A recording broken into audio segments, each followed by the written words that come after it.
Voilà, nous continuons à être utiles, en tout cas, je l'espère, à notre contribution à la justice sociale et à la paix dans nos sociétés, dans des environnements qui sont concrets, dans le village, dans le quartier, dans la ville.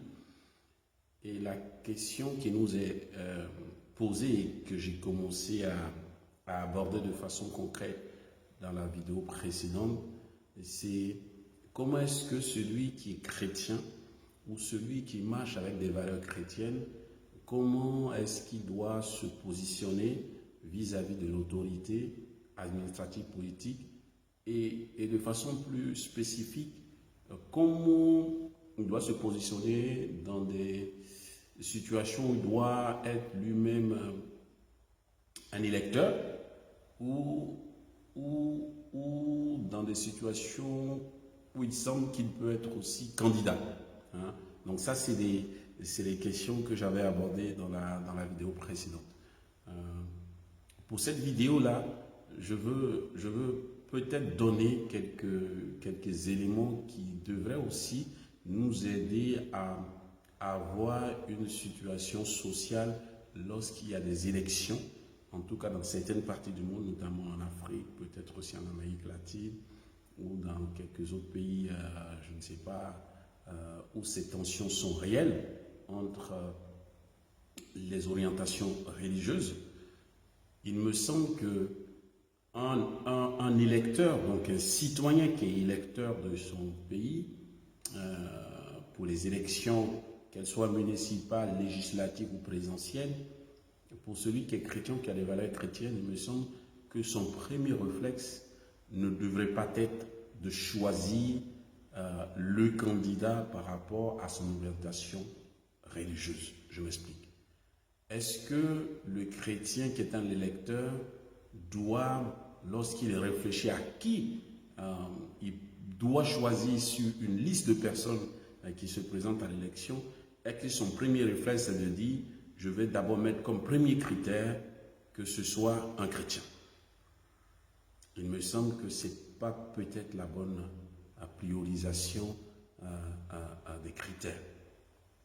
Parce que ce qu'on cherche avant tout dans une nation qui est laïque, par définition, nos nations sont des nations laïques, donc où la religion n'est pas dans la gestion de tout le monde, donc de la société, la religion n'est pas l'accent principal, ce qu'il me semble que l'électeur chrétien, en tout cas celui qui a des valeurs chrétiennes, doit chercher dans les candidats qui se présentent à lui, c'est quelle est sa compétence. Est-ce que, premièrement, ce candidat est un candidat compétent? Est-ce que ce candidat a fait la preuve de la compétence de sa gestion humaine, à quelque niveau que ce soit? Est-ce qu'il a déjà eu à gérer une entité, une entreprise, un groupe de personnes? Est-ce qu'il a déjà, est-ce qu'il a déjà été outillé à la gestion? Donc, il me semble que c'est le critère de compétence de la personne qui doit être mis en avant. Il y a le critère aussi de probité.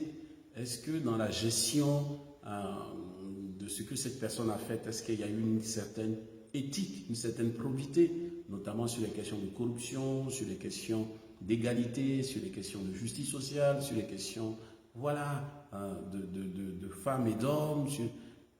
Donc, il me semble que c'est ces critères-là qui doivent motiver premièrement tout électeur, encore plus l'électeur chrétien qui est citoyen électeur sur la base de la justice sociale et de la paix. Donc si on parle de justice sociale, je dois chercher à voter ce qui est juste pour la société. Et ce qui est juste pour la société, ce n'est pas d'abord celui qui a une obédience chrétienne, c'est d'abord celui qui est compétent.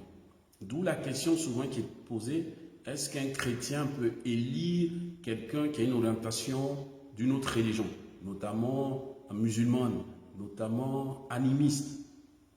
Il me semble que la question en l'état ne se pose pas, puisque dans nos administrations, nous avons ces différentes personnes qui sont responsables d'administration et qui ont d'autres orientations religieuses, musulmanes, animistes, parfois même athées. Et ces gens-là, ils ont une compétence, ils ont une formation, et c'est fort de cette compétence, cette formation, qu'elles sont en principe dans ces postes de responsabilité. Donc on le vit déjà dans ces sphères administratives et sociales. Alors pourquoi est-ce que pour l'élection, on met, en tout cas ceux qui sont chrétiens voudraient mettre en avant la priorité sur l'orientation chrétienne, sinon la foi chrétienne de la personne? Il me semble que ce n'est pas le critère prioritaire.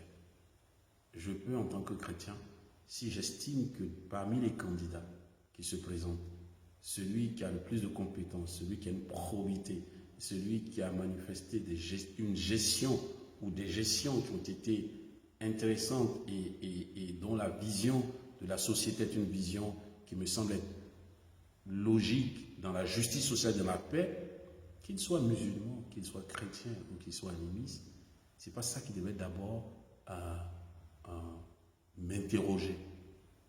Parce que je suis dans une société laïque, parce que je suis dans une société qui est une société où on est tous, chacun, avec sa religion.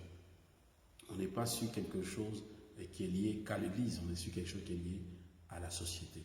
J'aimerais vraiment insister parce que parfois, et quelqu'un le disait dans une conférence dernièrement, il disait que dans son pays, ceux qui ont été les plus probants, les autorités qui ont eu la meilleure gestion, n'étaient pas celles qui étaient du même bord religieux que lui. C'était ceux qui étaient d'un tout autre bord religieux et qu'il a vraiment apprécié. Et qu'il disait même que quelqu'un qui est d'un bord religieux autre que lui, qui actuellement, en tout cas dans la situation de son pays, démontre des compétences et une probité, une éthique, si cette personne s'était candidate, il aurait voté cette personne-là. À la décharge, les personnes qui ont été de la même orientation religieuse que lui n'ont pas été, voilà, leur bilan a été mitigé.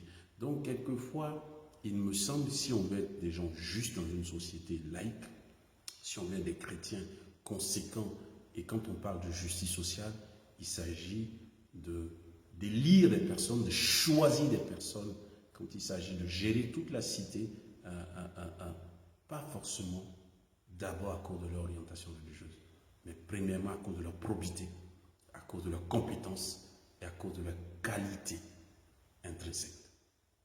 Voilà des aspects qui me semblent peuvent aider vraiment dans certaines situations à introduire un climat de sérénité, un climat de justice sociale